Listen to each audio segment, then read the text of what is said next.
হ্যাঁ মা বলো। হ্যাঁ ওই আছি আর কি ঠিকঠাক। জানো এখানে ভোর 5টার সময় উঠতে হয়, আর যদি না উঠি তাহলে তো আমার শাশুড়ি মা একদম বৌমা বৌমা বলে একদম ডাকাডাকি শুরু করে দেবে।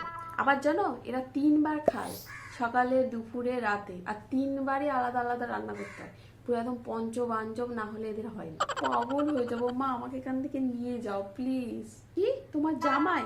তার কথা আর কি বলবো, সে বাড়ি থাকে, সকালে ঘুম থেকে উঠবে, অফিস যাবে, অফিস থেকে আসবে, খাবে, আবার নাক ডাকতে শুরু করে দেবে। আর তার মা যদি আমাকে কিছু বলে, তিনি তো মুখে একদম কুলু বেড়ে থাকবে, মুখ দিয়ে একটা কথা বের করবে না আমার সাপোর্টে।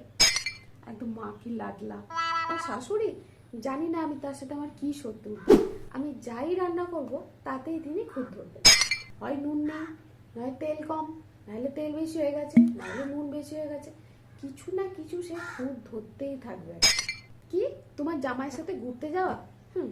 প্রাইভেট টাইমের পটাও বোঝো, বাড়িতে যদি আমি তোমার জামাইয়ের সাথে একান্তে একটু কথা বলি, একটু টাইম স্পেন্ড করি, অমনি চলে আসবে ননদ, দাদা দাদা করতে করতে। ননদ নয় তো একদম পুরো নাগিন। সব তোমার জন্য হয়েছে, তোমার উস্কানিতেই বিয়ে করেছি। বিয়ের আগে বলতে ঘুরবি বেরোবি, বিয়ের পর আনন্দ করবি, রাজরানী হয়ে থাকবি।